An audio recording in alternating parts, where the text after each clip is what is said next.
नमस्कार, ये आकाशवाणी शिमला है। अब आप नविता चौहान से प्रादेशिक समाचार सुनिए।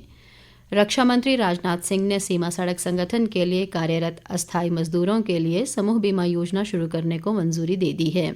इस योजना में मजदूर की मृत्यु होने पर परिवार या निकटतम परिजन को 10 लाख रुपए की राशि देने का प्रावधान है। रक्षा मंत्रालय ने कहा कि ये योजना खतरनाक कार्यस्थलों, खराब मौसम, दुर्गम इलाकों और व्यवसायजन्य स्वास्थ्य खतरों को ध्यान में रखते हुए लागू की जा रही है। मंत्रालय ने कहा कि ये योजना देश के दूरदराज के इलाकों में काम करने वाले अस्थायी मजदूरों को सामाजिक सुरक्षा प्रदान करेगी। हाल ही में रक्षा मंत्री ने अस्थायी मजदूरों के लिए कुछ अन्य कल्याणकारी उपायों को भी मंजूरी दी है। इनमें शव को संरक्षित रखने और उसे गंतव्य तक पहुंचाने, अटेंडेंट को परिवहन भत्ता देने, अंत्येष्टि के लिए 10,000 रुपये प्रदान करने व मृत्यु के मामले में तत्काल सहायता के रूप में 50,000 रुपये की अनुग्रह राशि का अग्रिम भुगतान करना शामिल है।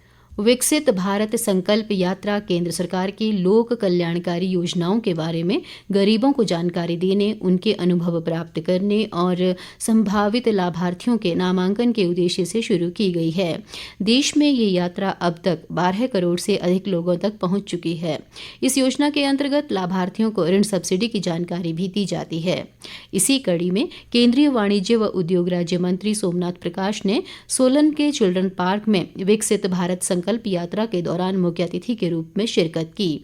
इस अवसर पर उन्होंने कहा कि वर्ष 2047 तक भारत को विकसित करना इस यात्रा का मुख्य उद्देश्य है। केंद्रीय मंत्री ने कहा कि प्रधानमंत्री नरेंद्र मोदी के नेतृत्व में भारत का तेजी से विकास हो रहा है।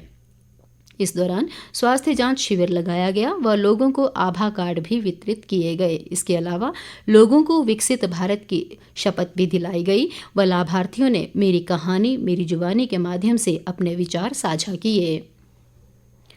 देश सहित प्रदेश भर में आज लोहड़ी का पर्व धार्मिक श्रद्धा व हर्षोल्लास के साथ मनाया जा रहा है। लोहड़ी को सर्दी के लंबी रातों का अंत माना जाता है और ये गर्मी के लंबे दिन का स्वागत करता है। ये गन्ने की कटाई से जुड़ा हुआ पर्व है।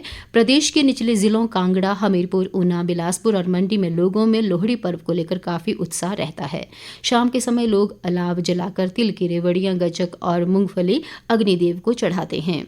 राष्ट्रपति द्रौपदी मुर्मू, उपराष्ट्रपति जगदीप धनखड़, मुख्यमंत्री सुखविंदर सिंह सुक्खू व विधानसभा अध्यक्ष कुलदीप सिंह पठानिया ने लोहड़ी के उपलक्ष्य पर अपनी शुभकामनाएं दी हैं। मुख्यमंत्री ने अपने बधाई संदेश में कामना की है कि उत्साह और उल्लास से परिपूर्ण ये त्यौहार सभी के जीवन में सुख, शांति, उन्नति व समृद्धि लेकर आए। मुख्य संसदीय सचिव सुंदर सिंह ठाकुर ने कहा है कि क्षेत्रीय अस्पताल कुल्लू में निःशुल्क डायलिसिस सुविधा शुरू की जाएगी। कुल्लू में आज पत्रकारों से अनौपचारिक बातचीत में उन्होंने कहा कि क्षेत्रीय अस्पताल कुल्लू को CSR के माध्यम से 5.5 करोड़ रुपए के नवीनतम उपकरण भी उपलब्ध करवाए जा रहे हैं। उन्होंने अस्पताल के मेडिकल वार्ड के ICU व कार्डियक केयर वार्ड में सुविधा के लिए 2 लाख रुपए की राशि जारी करने की घोषणा भी की। शिमला स्थित सेना प्रशिक्षण कमान द्वारा सेना दिवस के अवसर पर 15 व 16 जनवरी को शिमला में नो योर आर्मी कार्यक्रम का आयोजन किया जाएगा। ये कार्यक्रम 15 जनवरी को अनाडेल व आर्मी हेरिटेज म्यूजियम व 16 जनवरी को शिमला के ऐतिहासिक रिज मैदान में आयोजित किया जाएगा। इस कार्यक्रम में भारतीय सेना के समृद्ध इतिहास व वीरता की झलक दिखाने वाली फिल्में प्रदर्शित की जाएंगी। समारोह में सेना के हथियार व उपकरण प्रदर्शन के लिए भी लगाए जाएंगे। इसके अलावा बच्चों के लिए पेंटिंग, भाषण व क्विज प्रतियोगिता के साथ साथ भारतीय सेना में शामिल होने की जानकारी भी दी जाएगी। विधायक केवल सिंह पठानिया ने कहा है कि प्रदेश सरकार विद्यार्थियों को रोजगारोन्मुखी शिक्षा उपलब्ध करवाने के लिए कृत संकल्प है।